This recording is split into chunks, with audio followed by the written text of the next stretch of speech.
Au mariage, les invités se moquèrent du cadeau de la voisine de 85 ans, une vieille théière noircie. « Prenez-en soin », dit-elle mystérieusement. 10 ans plus tard, c'est cette même théière qui sauva la famille.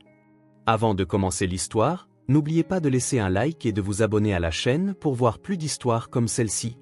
Ce jour de mai était exceptionnellement chaud et ensoleillé, comme si la nature elle-même avait décidé de bénir l'union de Camilla et John. Dans un petit café de campagne au bord de la rivière, les amis et la famille des jeunes mariés s'étaient rassemblés. Les nappes blanches flottaient dans la légère brise et des bouquets de lilas et de tulipes, que Camilla avait elle-même cueillis dans le jardin de ses parents la veille du mariage, ornaient les tables. La mariée, dans une robe couleur crème simple mais élégante, semblait heureuse et légèrement nerveuse. John n'arrêtait pas d'ajuster sa cravate, souriant aux invités et enlaçant la taille de sa nouvelle épouse. Ils s'étaient rencontrés à l'université 3 ans plus tôt et n'avaient pas passé un jour séparés depuis, travaillant tous deux dans une petite société de production vidéo. Lui est programmeur, elle est designer. Ils rêvaient de posséder leur propre appartement et d'avoir des enfants. « Eh bien, jeunes mariés, il est temps de recevoir vos félicitations », annonça à voix haute l'oncle de Camilla, qui faisait office de maître de cérémonie, et les invités commencèrent à se rassembler autour de la table des cadeaux. Leurs parents leur offrirent un ensemble de meubles pour la chambre, leurs amis des ustensiles de cuisine et des appareils électroménagers, et leurs collègues un chèque cadeau pour un magasin de meubles. Tout était pratique, utile et faisait la joie du couple. Camilla notait soigneusement chaque présent dans un carnet spécial pour pouvoir écrire des cartes de remerciement plus tard, quand elle remarqua soudain une petite femme âgée dans une robe bleu foncé, un petit sac à main à la main, s'approchant lentement de leur table. C'était Leslie Abrams, la voisine du 4e étage qui vivait seule dans un 2 pièces de l'autre côté du palier. « Oh, Leslie » s'exclama Camilla, surprise.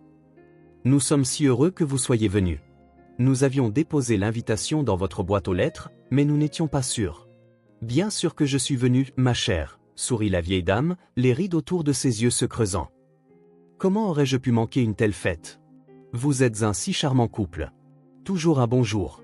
M'aider avec mes sacs lourds. Et John, il vient de réparer la serrure de ma porte il n'y a pas si longtemps. » John rougit, embarrassé.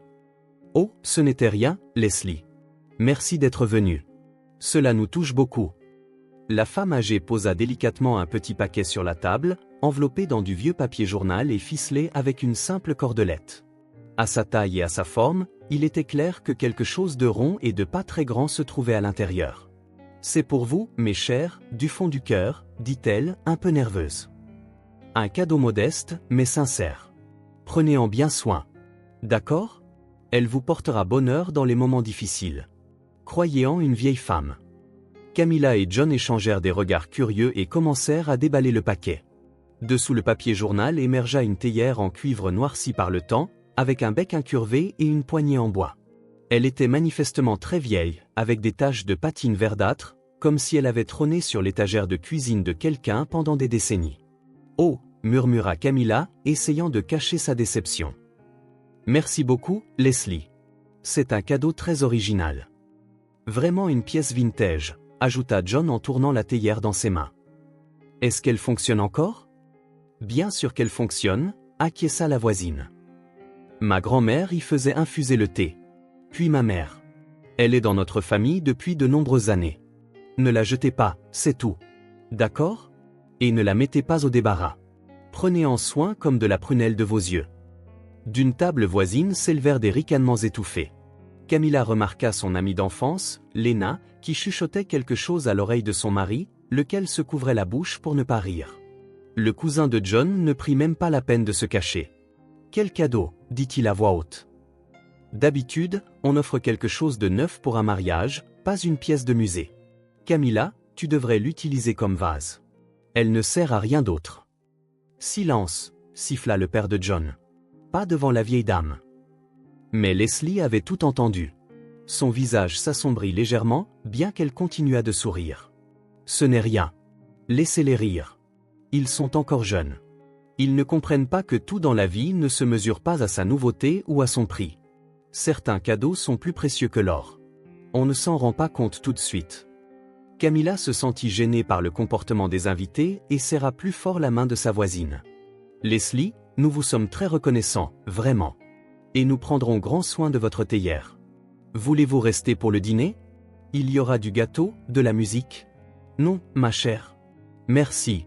Je suis trop vieille pour ces festivités. Je vais rentrer chez moi. Profitez de votre soirée. Rappelez-vous simplement ce que j'ai dit. Prenez soin de la théière.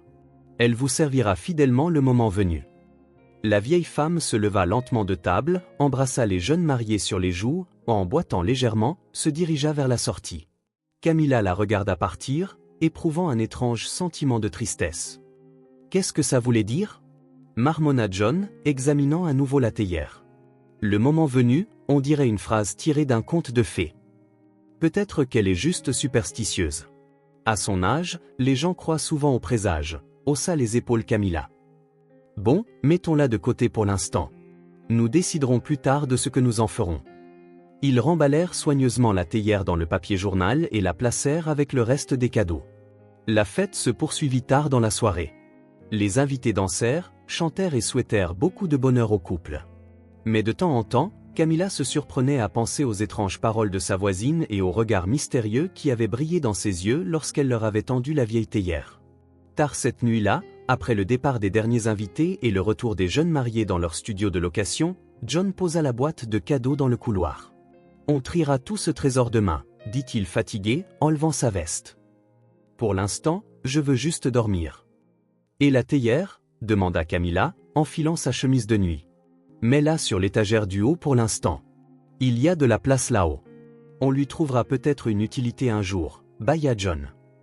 Honnêtement, je ne vois pas laquelle. » Et c'est ainsi que la vieille théière en cuivre de Leslie se retrouva sur l'étagère supérieure du couloir, parmi des boîtes de vêtements d'hiver et de vieux manuels scolaires. Les jeunes mariés l'oublièrent vite, absorbés par leur nouvelle vie, leurs projets d'avenir et leurs soucis quotidiens. Mais la théière attendait patiemment son heure, gardant un secret que personne ne soupçonnait encore. Les premiers mois de vie conjugale passèrent comme un seul jour heureux. Camilla et John louèrent un petit 3 pièces en périphérie de la ville, où, pour un prix raisonnable, ils bénéficiaient de pièces lumineuses donnant sur une aire de jeu et un petit parc. Chaque week-end, ils visitaient des magasins de meubles, choisissant un canapé, une table à manger, des armoires, toutes ces choses qui transforment des murs vides en un véritable foyer. John se révéla être un mari étonnamment bricoleur. Le soir, il montait des étagères, réparait le robinet de la cuisine ou s'occupait de l'électricité pendant que Camilla préparait le dîner en lui racontant sa journée de travail. Leur petite entreprise informatique prospérait. Les commandes affluaient et les jeunes spécialistes compétents étaient très demandés. « Tu sais, » dit John un soir, posant un tournevis et s'essuyant les mains avec un chiffon. « Je pense qu'il est temps de commencer à penser à acheter notre propre logement. Louer, c'est jeter de l'argent par les fenêtres. » Camilla, debout devant la cuisinière à remuer des pâtes, se retourna et sourit. « Avons-nous assez pour un apport initial? Les appartements sont si chers maintenant. Nous l'aurons si nous économisons encore 6 ou 7 mois. Le reste, nous le prendrons à crédit. Nos salaires sont stables. On va s'en sortir. » Un an après le mariage, ils célébrèrent 2 grands événements à la fois. L'achat de leurs propres 4 pièces dans un nouveau quartier et la nouvelle que Camilla était enceinte. L'appartement était spacieux et lumineux, avec une grande cuisine et un balcon donnant sur un parc. Le prêt immobilier était conséquent, mais John venait d'être promu et dirigeait maintenant le département de développement, son salaire ayant augmenté de près de 50%. « On va y arriver », disait-il en serrant sa femme dans ses bras et en tapotant doucement son ventre encore plat. « Dans 15 ans, nous aurons remboursé la banque et l'appartement sera entièrement à nous, » disait John en souriant. Lorsqu'ils emménagèrent dans le nouvel appartement, la vieille théière de Leslie se retrouva automatiquement une fois de plus sur l'étagère du haut dans le couloir, sans même être déballée. Camilla jeta un bref coup d'œil au paquet de papier journal familier tandis que John le plaçait sur l'étagère supérieure. « Tu te souviens de ce cadeau » gloussa-t-il. « Difficile à croire qu'on le traîne encore partout. » « Elle nous a demandé d'en prendre soin, » répondit Camilla en pliant les vêtements d'hiver dans le placard. « Ça me semblerait mal de la jeter. Elle ne prend pas beaucoup de place. » Leur fils, Oliver, naquit, un bébé robuste et en bonne santé avec les yeux sombres de son père et le sourire de sa mère. Camilla prit un congé de maternité et se consacra entièrement à son rôle de mère. John travaillait plus dur que jamais, sachant qu'il était désormais le seul soutien de la famille. Le soir, il rentrait épuisé mais heureux, prenait Oliver dans ses bras et lui racontait sa journée de travail, bien que le bébé fût beaucoup plus intéressé par les jouets colorés. « Regarde, mon grand, » disait John en montrant un nouveau téléphone portable à Oliver. Papa a eu une prime pour un projet. Bientôt, on t'aménagera la plus belle des chambres d'enfants. Et en effet, tout allait bien pour la famille. Ils meublèrent la chambre d'enfant avec des meubles modernes, achetèrent une poussette qui se transformait en siège auto et tout le nécessaire pour le bébé. Quand Oliver eut 2 ans, Camilla retourna travailler, l'inscrivant dans une crèche privée près de chez eux. Elle fut également promue, devenant designer principal et dirigeant une petite équipe. Quand Oliver eut 3 ans, une fille naquit, Kimi. Elle était tout le contraire de son frère. Calme et posée, elle adorait regarder des livres d'images et pouvait passer des heures à jouer avec des poupées. L'appartement était rempli du son des rires d'enfants, de jouets éparpillés partout et de cette atmosphère spéciale que l'on ne trouve que dans les maisons où de jeunes enfants grandissent. « Il nous faut une voiture », dit John un jour, berçant Kimi dans ses bras pendant que Camilla préparait Oliver pour la crèche. « Ça devient difficile de se débrouiller avec 2 enfants dans les transports en commun, surtout en hiver. »« Pouvons-nous nous permettre un autre prêt ?» demanda prudemment Camilla. « Nous avons déjà le prêt immobilier. On va s'en sortir. Les salaires augmentent. L'entreprise se développe. Et puis, une voiture n'est pas un luxe, c'est une nécessité. » Ils achetèrent une voiture d'occasion mais fiable, contractant un autre prêt. Désormais, chaque matin, John conduisait les enfants à la maternelle et les récupérait le soir. Le week-end, la famille sortait de la ville pour rendre visite à leurs parents ou simplement profiter de la nature. La vie semblait réglée et stable. Oliver entra à l'école, et il s'avéra que le garçon était très doué. Il apprenait facilement et s'intéressait vivement aux mathématiques et à la programmation, tout comme son père. Kimi grandit et montra un talent pour le dessin, ce dont sa mère était très fière. La famille menait une vie bien remplie. Fêtes d'école, anniversaires, vacances d'été à la mer, arbre de Noël. « Tu sais, » dit Camilla un jour en regardant des photos de famille, « nous sommes si heureux. Les enfants sont en bonne santé. Nous aimons notre travail, et notre maison est pleine et chaleureuse. C'est difficile de croire qu'à une époque, nous nous inquiétions de savoir si nous arriverions à gérer les prêts. » John serra sa femme dans ses bras et l'embrassa sur la tempe. « Tu te souviens comme on avait peur de gérer le prêt immobilier ? Et maintenant, on a déjà remboursé presque la moitié. Encore 7 ou 8 ans et l'appartement sera entièrement à nous. » En 10 ans de mariage, ils ne pensèrent pas une seule fois à la vieille théière qui prenait la poussière sur l'étagère du haut. Lors des rénovations, ils la déplaçaient d'un endroit à l'autre, mais personne ne prit jamais la peine de jeter un œil sous l'emballage de papier journal. La théière était devenue une partie du décor, un objet familier et inaperçu auquel personne ne prêtait attention. Cependant, la vie a une façon de changer soudainement, juste au moment où tout semble suivre un chemin clair et stable. Le secteur informatique commença à changer radicalement. De nombreuses entreprises occidentales se retirèrent du marché national. Il y avait moins de projets et la concurrence s'intensifia. Au début, seules les primes furent affectées. Elles devinrent plus petites. Puis les salaires furent gelés. « Ce n'est rien de grave », disait John en parcourant les nouvelles et les offres d'emploi, juste des difficultés temporaires. Le marché va se stabiliser et les choses reprendront leur cours. Mais Camilla entendait de plus en plus une note d'inquiétude dans sa voix, et la vieille théière sur l'étagère continuait d'attendre patiemment le moment autrefois mentionné par la sage voisine. Les ennuis arrivèrent un froid matin de février alors que John se préparait pour le travail. Le téléphone sonna à 6h30 et Camilla, encore endormie, entendit son mari parler à voix basse dans le couloir. Sa voix était tendue et ses phrases courtes. « Compris. Oui, je viendrai. Quand exactement ? Que s'est-il passé ? demanda-t-elle quand John revint dans la chambre et commença à s'habiller en hâte. Monsieur Rogers a appelé, le directeur. Réunion d'urgence à 8h. Il a dit que c'était une nouvelle importante. La façon dont son mari évitait son regard fit comprendre à Camilla que la nouvelle ne serait pas bonne. John travaillait dans l'entreprise depuis 8 ans, connaissait tous les processus sur le bout des doigts et la direction l'appréciait.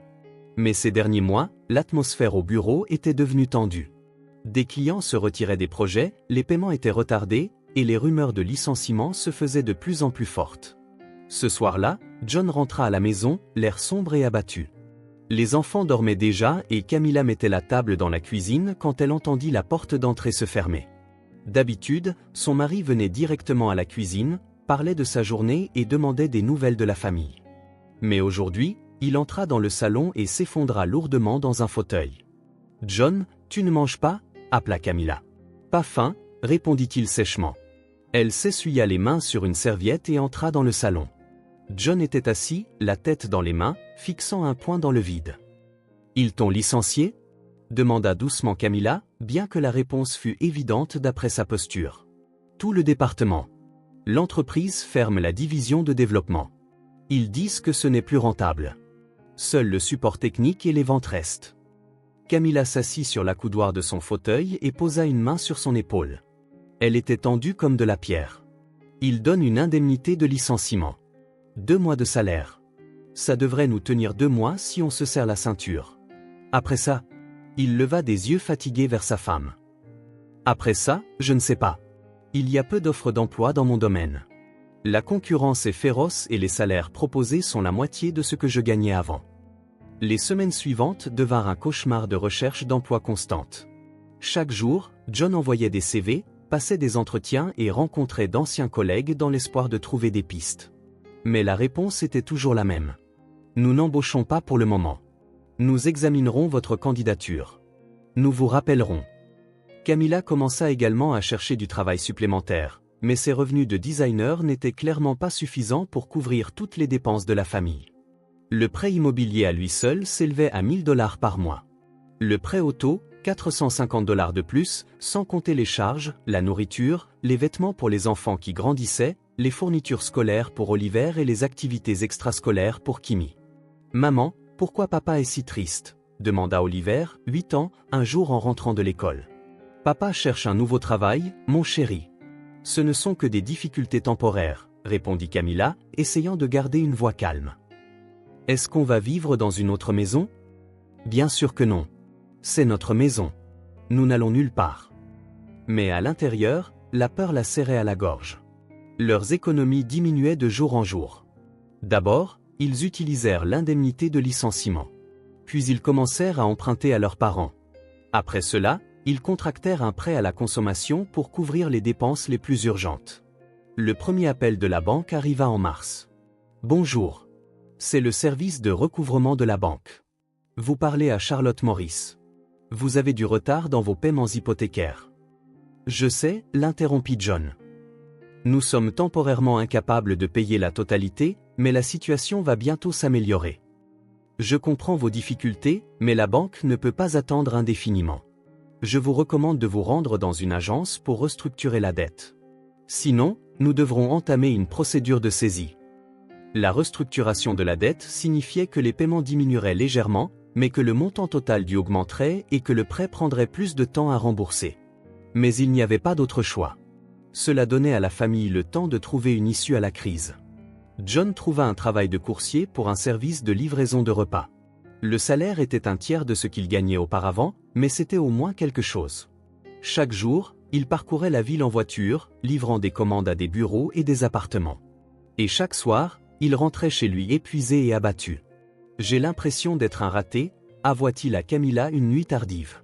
« Un diplôme universitaire, des années d'expérience, et je livre des pizzas juste pour nourrir ma famille. »« Tu fais tout ce que tu peux », le serra-t-elle dans ses bras. « C'est temporaire. Quelque chose dans ton domaine se présentera. » Mais le temps passait et aucune offre d'emploi décente n'apparaissait. Pendant ce temps, les appels des banques devenaient plus fréquents. Maintenant, ils appelaient tous les jours, leur rappelant les paiements en retard et menaçant de graves conséquences. En mai, une lettre officielle de la banque arriva. Camilla ouvrit l'enveloppe avec des mains tremblantes et lut les mots qui lui glacèrent le sang. « Nous vous notifions par la présente de l'engagement d'une procédure de saisie sur le bien hypothéqué en raison d'un manquement aux obligations du contrat de prêt. Ils veulent prendre l'appartement, dit-elle à son mari en lui tendant la lettre. John lut le document plusieurs fois, comme s'il ne pouvait en croire ses yeux. Ils nous donnent un mois de plus. Si nous ne remboursons pas toute la dette, ils commenceront à le vendre aux enchères. Combien devons-nous ? 20 000 $. Le principal plus les pénalités et les intérêts. 20 000 $, une somme qui semblait inaccessible. Même s'ils vendaient la voiture, cela ne couvrirait qu'un tiers de la dette. Et sans la voiture, John ne pourrait pas travailler comme coursier et perdrait son seul revenu. Les enfants sentaient la tension dans la maison. Les résultats scolaires d'Oliver commencèrent à en souffrir. Ils demandaient souvent pourquoi ils ne rendaient plus visite à leurs grands-parents ou n'allaient plus au café le week-end. Kimi, bien que plus jeune, devint également plus irritable et agité. Maman, on est pauvre, demanda-t-elle un jour quand Camilla expliqua pourquoi il ne pouvait pas acheter une nouvelle poupée. Non, ma chérie. Nous traversons juste une période difficile en ce moment. Les choses iront mieux bientôt. Mais Camilla elle-même ne croyait plus à ces mots. La nuit, elle restait éveillée, ressassant sans cesse les moyens possibles de sauver leur maison. Elle pouvait demander de l'aide à ses parents, mais leur pension était faible et ils ne pouvaient pas réunir une telle somme. Les amis n'étaient pas non plus une option. Tout le monde avait du mal en ces temps difficiles. Un matin de juillet apporta un nouveau coup dur. Le dernier avertissement de la banque arriva. La lettre était courte et impitoyable. Si la dette n'est pas payée dans les 7 jours, le bien sera mis aux enchères. Vous êtes tenu de quitter les lieux dans un délai d'1 mois à compter de la vente. Camilla était assise dans la cuisine avec la lettre entre les mains, en larmes. Pour la première fois depuis le début de la crise, elle s'autorisa à s'effondrer dans le désespoir et l'impuissance. Les enfants étaient à l'école et à la crèche. John était parti travailler et elle pouvait se laisser aller. Que allons-nous faire ? Chuchota-t-elle à travers ses larmes. Où trouver 20 000 $ en une semaine ? Ce même soir, après l'arrivée du dernier avertissement de la banque, Camilla était assise dans la cuisine, faisant une liste de tout ce qu'il pouvait vendre. Une feuille de papier gisait devant elle, sa main tremblante tenant le stylo. Une tasse de thé froid était oubliée sur la table. Elle l'avait complètement perdue de vue, plongée dans des calculs désespérés. Télévision. 200 $ si on a de la chance, marmonnait-elle en écrivant des chiffres. Lave-linge. 500 $. Frigo, non, on ne peut pas vivre sans. Les enfants. Quand John rentra du travail, il trouva sa femme engagée dans cette sinistre tâche. Son visage était gris de fatigue. Il y avait des taches sombres sur sa chemise d'une commande qu'un client avait renversée. « Qu'est-ce que tu fais ?» demanda-t-il en s'asseyant en face d'elle. « Je calcule combien on pourrait obtenir si on vendait tout l'équipement et les meubles. Pour l'instant, c'est environ 4 000 $. C'est juste une goutte d'eau dans l'océan. » John prit la liste, parcourut les lignes et soupira lourdement. « Et les bijoux ? Tes boucles d'oreilles que ta mère t'a offertes pour ton mariage ? Ma montre ? Je les ai déjà répertoriées, acquiesça Camilla. Encore quelques milliers, pas plus. Toujours pas assez, dit Camilla. Ils restèrent assis en silence pendant plusieurs minutes, chacun perdu dans ses pensées. Les voix des enfants s'entendaient à travers le mur. Oliver aidait Kimi avec un dessin, expliquant comment colorier les fleurs correctement. Leurs voix insouciantes semblaient si éloignées des problèmes d'adultes. Peut-être qu'on devrait essayer d'obtenir un prêt d'une autre banque, suggéra John, en utilisant la part restante de l'appartement comme garantie.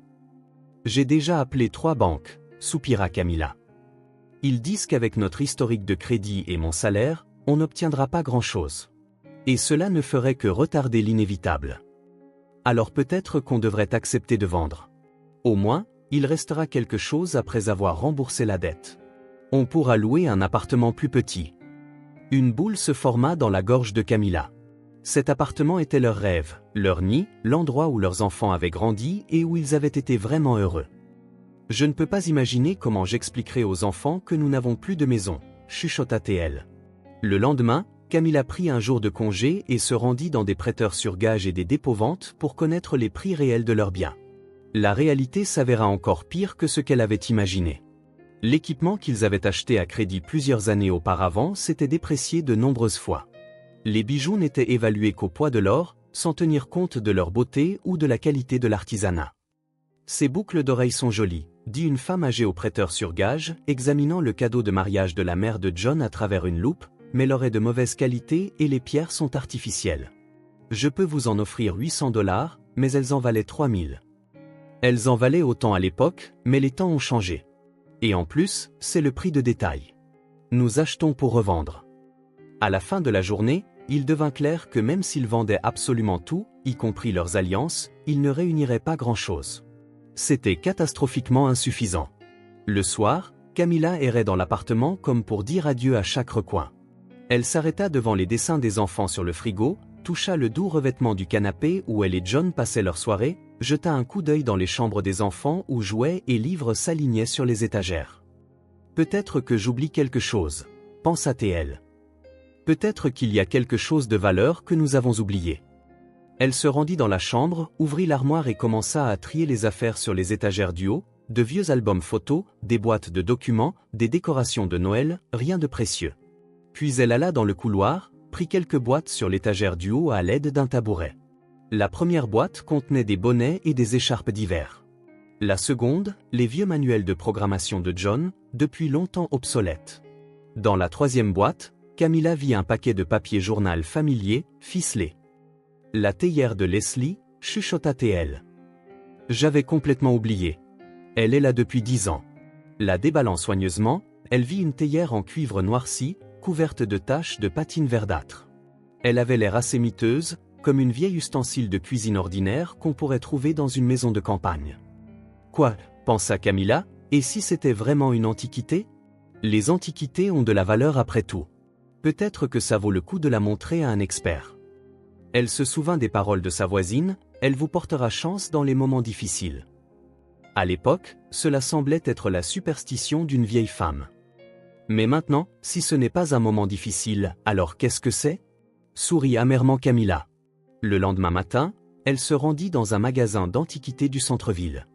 Une petite boutique au rez-de-chaussée d'un vieil immeuble était remplie de toutes sortes d'objets, des peintures dans de lourds cadres, des figurines en porcelaine, de vieilles horloges, des porte-gobelets en argent. Derrière le comptoir était assis un homme d'environ 50 ans, portant des lunettes et un gilet tricoté. Il examinait quelque chose à travers une loupe et prenait des notes dans un carnet. « Bonjour », commença Camilla avec incertitude. « Puis-je vous demander conseil ?»« Bien sûr », dit l'homme en posant la loupe. « Je m'appelle Léon. Qu'avez-vous là ?» Camilla posa la théière sur le comptoir. Sous la lumière de la lampe, elle paraissait encore plus usée et insignifiante. « Cette théière ? J'aimerais savoir si elle a de la valeur. Une voisine âgée me l'a donnée en disant qu'elle était ancienne. » Léon prit la théière, la tourna dans ses mains, examina attentivement le bec, la poignée et le couvercle. « Cuivre, fait main, marmonna-t-il. Forme intéressante. A-t-elle un poinçon de maître ? Un poinçon de maître ? Oui. Habituellement, les artisans laissaient leur marque sur leur travail. Voyons voir. » Il alluma une lampe puissante et commença à examiner soigneusement le fond de la théière. Camilla se tenait à côté, se tordant les mains et retenant à peine son souffle. Tant de choses dépendaient de cette inspection. « Bien, » dit l'antiquaire en s'étirant, approchant la loupe du fond. « Il y a quelque chose ici. Très usé. » Il resta silencieux pendant plusieurs minutes, tantôt approchant la loupe, tantôt l'éloignant. « Vous savez quoi ?» dit-il finalement en levant la tête. « J'aurai besoin d'un peu de temps pour une étude plus détaillée. Si cela ne vous dérange pas, laissez la théière pour une journée. Je veux comparer certains détails avec des catalogues. Pouvez-vous me donner une estimation ? C'est trop tôt pour ça. Mais je dirais une chose, ce n'est certainement pas un ustensile de cuisine ordinaire. La finition est fine, professionnelle. Si mes suppositions se confirment, cette pièce pourrait avoir une valeur considérable. » Le cœur de Camilla se mit à battre plus vite. Le mot « considérable » sonnait comme de la musique après toutes ces semaines de désespoir. « Repassez demain vers midi », ajouta Léon. « J'essaierai de vous donner une évaluation plus précise. » Ce jour-là sembla être le plus long de la vie de Camilla. Elle ne pouvait pas se concentrer sur son travail, vérifiant constamment l'heure, imaginant tous les scénarios possibles. Parfois, elle espérait que la théière se révélerait être un véritable trésor. Parfois, elle se préparait à la déception. Elle n'avait encore rien dit à John. Elle ne voulait pas lui donner de faux espoirs. Ce n'est qu'après que les enfants se furent couchés qu'elle avoua. « John, j'ai apporté la théière de la vieille dame chez l'antiquaire. Tu te souviens, celle qu'elle nous a offerte pour le mariage ?» Sérieusement, s'étonna son mari. « Qu'est-ce qu'il a dit ?»« Je le saurai demain. Mais l'antiquaire a dit qu'elle pourrait avoir de la valeur. »« N'espère pas trop, » dit prudemment John, pour ne pas être déçu plus tard. Mais au fond de lui, il sentit aussi une faible lueur d'espoir. Et si la vieille voisine savait vraiment quelque chose qu'ils ignoraient ? Le lendemain, Camilla arriva à la boutique d'antiquités exactement à midi, comme convenu. Son cœur battait si fort qu'elle craignit de se sentir mal sur place. Léon l'accueillit avec un sourire mystérieux et lui fit signe de le suivre dans l'arrière-boutique. « Asseyez-vous, je vous prie », dit-il en désignant une chaise à une petite table. « Ce que je vais vous dire pourrait vous surprendre. » Sur la table se trouvait la théière, mais elle avait l'air complètement différente maintenant. Léon l'avait partiellement nettoyée de sa patine, et le cuivre brillait d'un éclat doré et chaleureux. Des motifs gravés délicats apparurent sur la surface, des volutes élégantes et des ornements qui avaient été cachés sous la couche du temps. Votre théière s'est avérée être une véritable trouvaille, commença l'antiquaire en caressant doucement la surface de la pièce. C'est l'œuvre d'un célèbre artisan, l'un des meilleurs dinandiers du XIXe siècle. Vous voyez ce poinçon? Il tendit la loupe à Camilla, et elle vit de vagues lettres sur le fond. Il travaillait principalement sur commande pour de riches marchands et des nobles. Ses œuvres se trouvent très rarement dans des collections privées. La plupart sont dans des musées. Camilla écoutait, retenant son souffle. Les mots rares et précieux sonnaient encourageants, mais elle avait peur de demander directement le prix. Mais ce n'est pas tout, poursuivit Léon, la voix teintée d'excitation. Quand j'ai nettoyé le fond, j'ai remarqué quelque chose d'étrange. Le fond semblait trop épais pour une telle pièce, alors j'ai décidé de vérifier. Il prit la théière et la retourna soigneusement. Camilla vit qu'au centre du fond, il y avait une ligne circulaire à peine visible, comme si quelque chose y était inséré. Il s'avère que le fond est double. Regardez.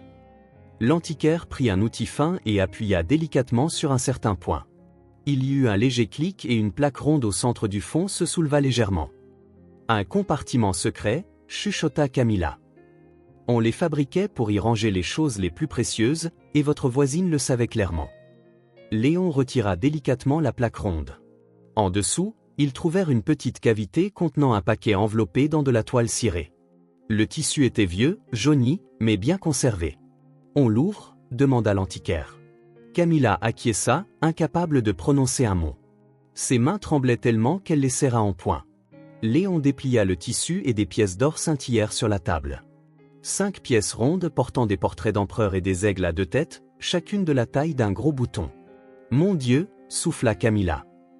C'est de l'or véritable. Du vrai de vrai. Des charbonnets royaux de l'ancien temps. Mais sous les pièces, il y avait autre chose. Un morceau de papier jauni, plié plusieurs fois.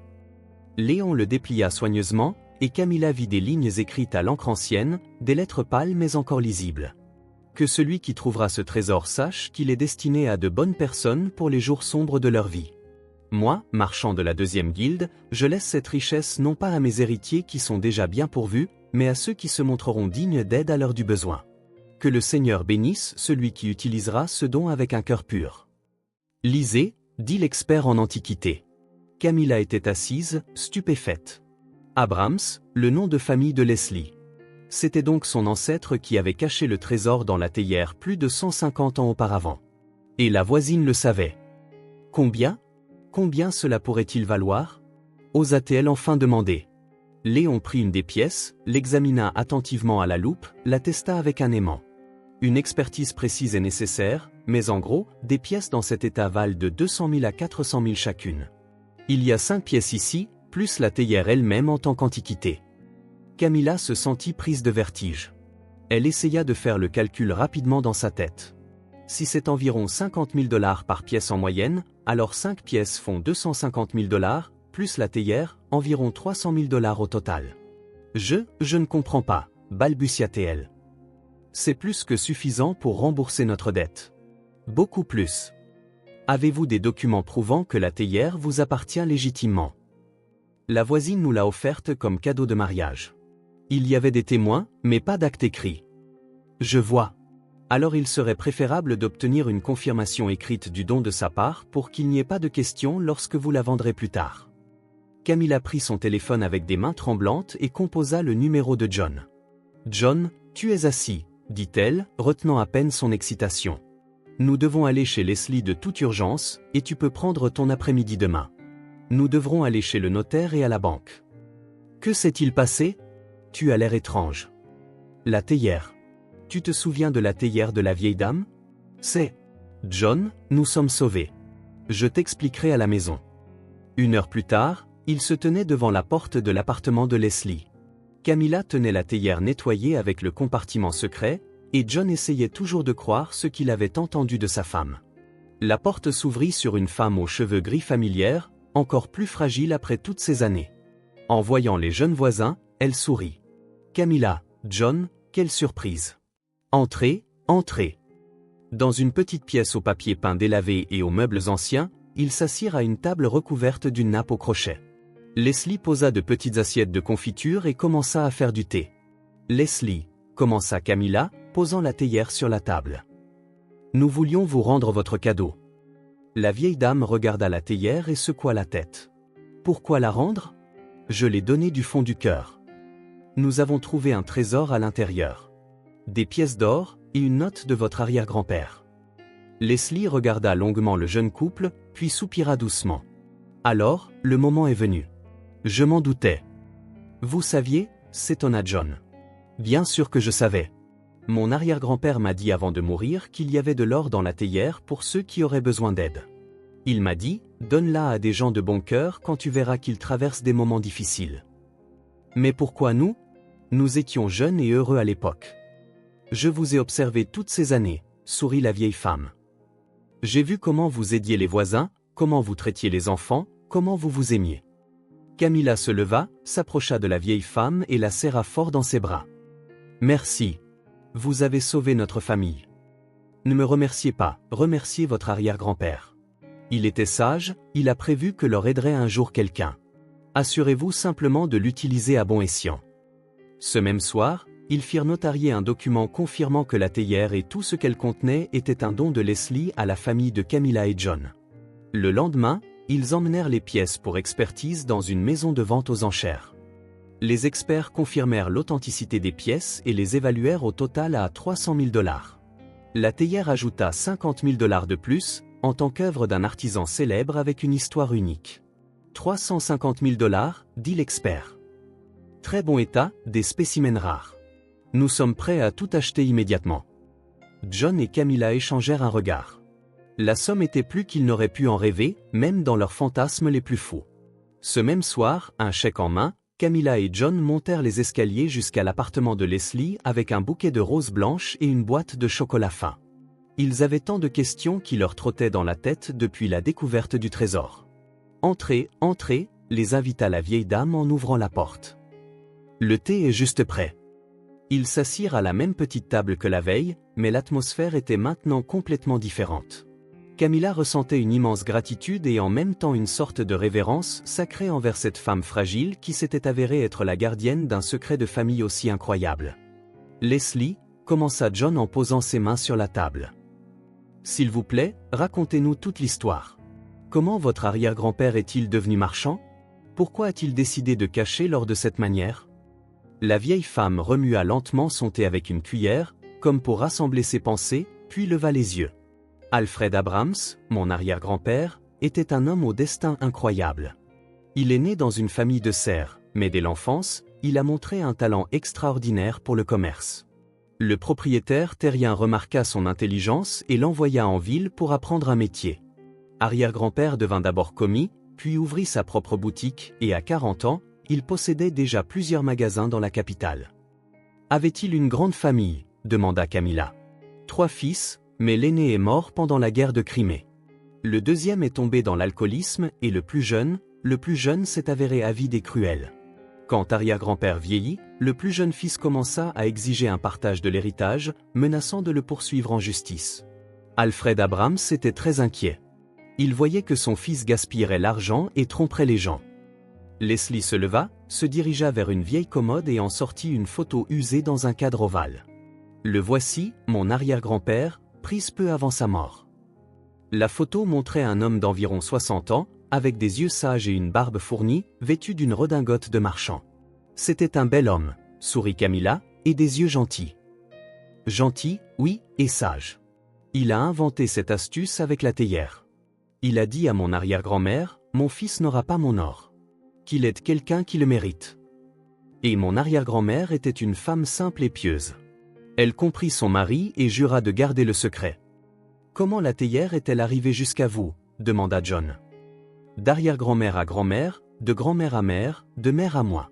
Chaque génération connaissait le trésor, mais il n'y avait personne de digne à proximité. Mère disait, attends, Tania, des gens viendront qui en auront plus besoin. La vieille femme se rassit à table et regarda chaleureusement le jeune couple. Puis vous avez emménagé dans notre immeuble, de l'autre côté du palier. J'ai tout de suite remarqué, jeune, poli, s'aimant. Je me souviens, John, comment tu as réparé ma serrure quand elle était bloquée. Pas pour de l'argent, ni même pour un merci. Tu as juste vu que c'était difficile pour une vieille femme et tu as aidé. C'est juste normal, rougit John. N'importe qui aurait aidé. Oh non, mon cher. J'ai vu beaucoup de gens dans ma vie. La plupart passent leur chemin en faisant semblant de ne pas remarquer les problèmes des autres. Mais vous m'avez aidé à porter mon sac. Et quand j'étais malade, Camilla m'a apporté des médicaments de la pharmacie. Camilla se souvint de cette fois. C'était il y a environ 3 ans, quand Leslie était clouée au lit par un rhume et ne pouvait pas se rendre à la pharmacie elle-même. Mais nous vivions encore bien à l'époque, dit-elle.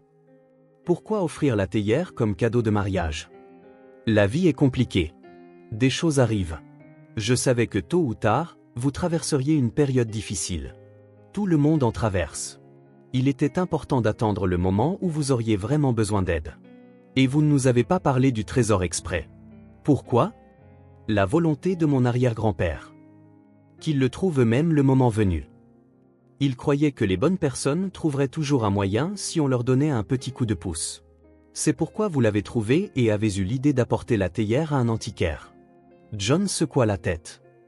Histoire incroyable. Donc votre arrière-grand-père, il y a plus de 100 ans, a prévu que son or aiderait des étrangers. C'était un homme sage et prévoyant. Il disait toujours que l'argent doit servir au bien, pas rester dormant. Et vous savez ce qui est intéressant?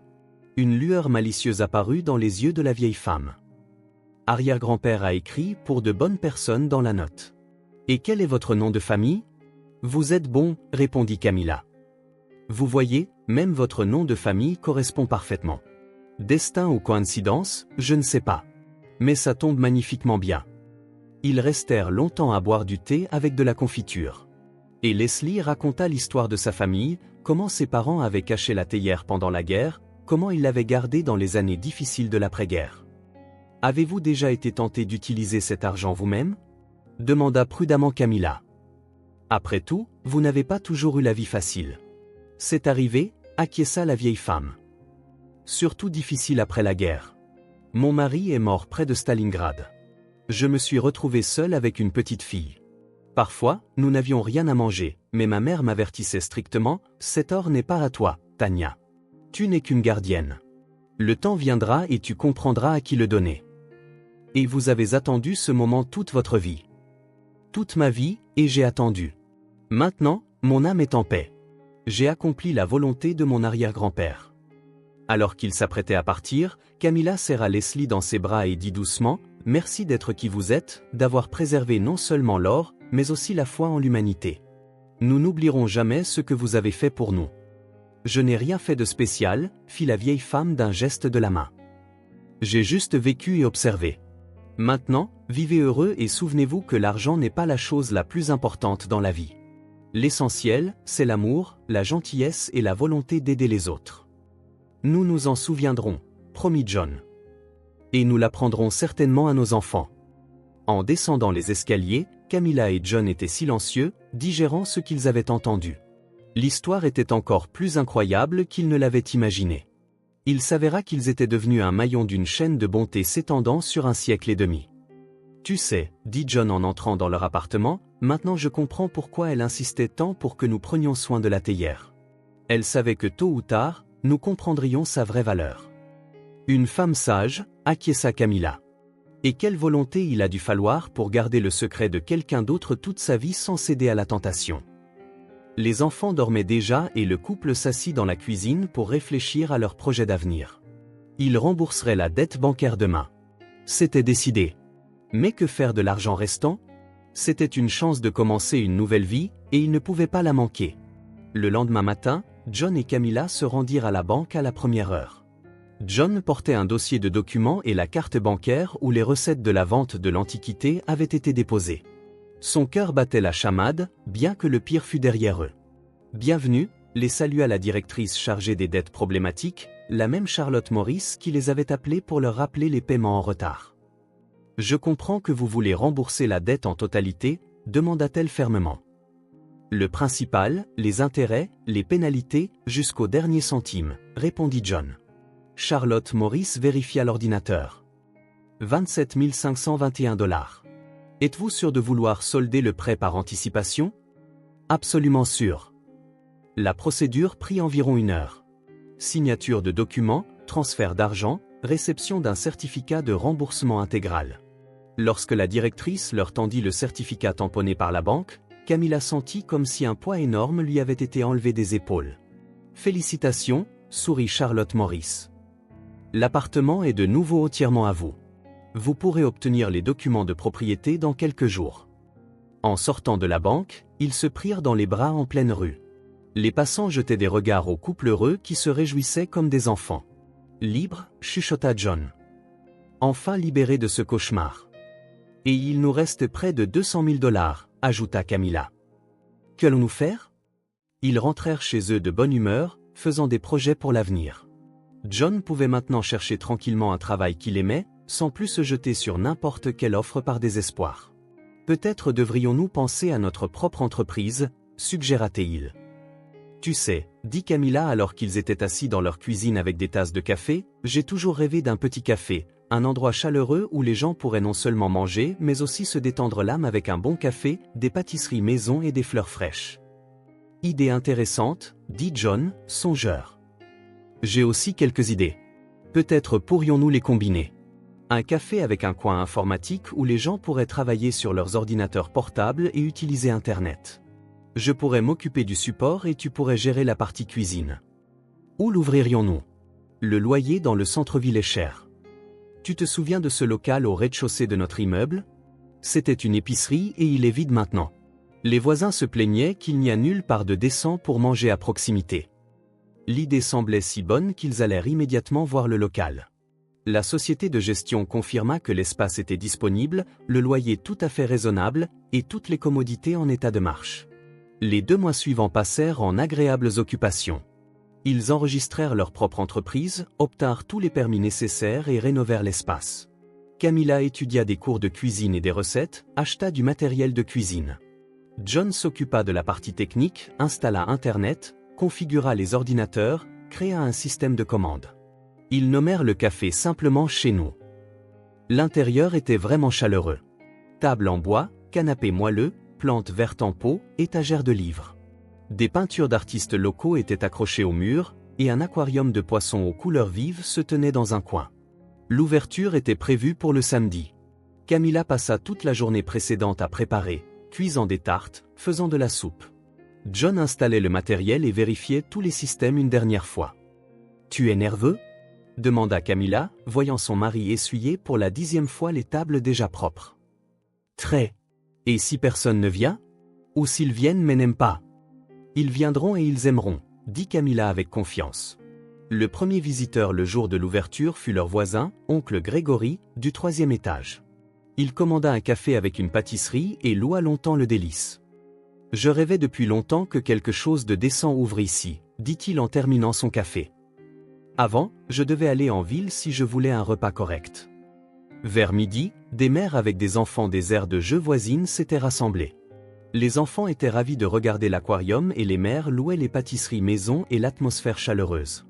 Le soir, lorsque l'affluence des visiteurs s'était calmée, Leslie entra dans le café. Elle fit lentement le tour de la salle, examinant l'intérieur, puis s'assit à une table près de la fenêtre. « Comme vous avez tout arrangé magnifiquement, » dit-elle avec approbation. « On sent que ça a été fait avec âme. »« Camilla, » dit-elle en s'approchant de Leslie. « Que désirez-vous ? » ?»« J'aimerais un peu de thé, » répondit la vieille dame en souriant. Leslie prit une gorgée et ferma les yeux de plaisir. « Délicieux. Et vous savez quoi ? Mon arrière-grand-père serait content. Il disait toujours, la vraie richesse, c'est quand votre argent apporte de la joie aux gens. Et vous voilà. Vous avez ouvert un endroit chaleureux où les voisins peuvent se détendre et discuter. Nous essayons, sourit Camilla. Nous voulons que les gens se sentent chez eux ici. Vous y arrivez, acquiesça la vieille dame. Et comment vont vos enfants? Ils sont contents que leurs parents ne s'inquiètent plus, rit John en s'asseyant à la table. Oliver a même écrit une rédaction à l'école sur la façon dont la théière a sauvé notre famille. L'institutrice ne l'a pas cru au début, elle a pensé qu'il avait tout inventé. Dehors, un soir d'automne commençait. Une lumière douce brillait dans le café. Une musique calme jouait. Et l'odeur de pâtisserie fraîche et de café remplissait l'air. Des habitants du quartier étaient assis aux tables voisines. Un jeune couple avec un enfant, un homme âgé avec un livre, des étudiants avec des ordinateurs portables. Vous savez, Leslie, dit Camilla en versant un peu plus de thé à la vieille dame, nous avons décidé de commencer une tradition. Chaque mois, nous choisirons une famille parmi les voisins qui se trouvent dans une situation difficile et nous les aiderons comme nous le pourrons, avec de la nourriture, de l'argent ou juste du soutien. Une sage décision, approuva la vieille dame. La bonté doit circuler dans le monde. Et nous avons raconté aux enfants toute l'histoire de la théière et de votre famille. Nous voulons qu'ils comprennent que les cadeaux les plus précieux ne sont pas les plus chers, mais ceux faits avec le cœur. Leslie termina son thé et se leva, se préparant à partir. Merci pour tout, dit-elle en embrassant Camilla et John sur les joues. Pour avoir honoré la confiance de mon arrière-grand-père, pour avoir compris l'essentiel, le bonheur n'est pas dans l'argent, mais dans la capacité à rendre le monde autour de soi meilleur. Lorsque la vieille dame partit, Camilla prit la théière en cuivre dans ses mains et la regarda pensivement. C'est incroyable comme une petite chose peut changer toute une vie, dit-elle.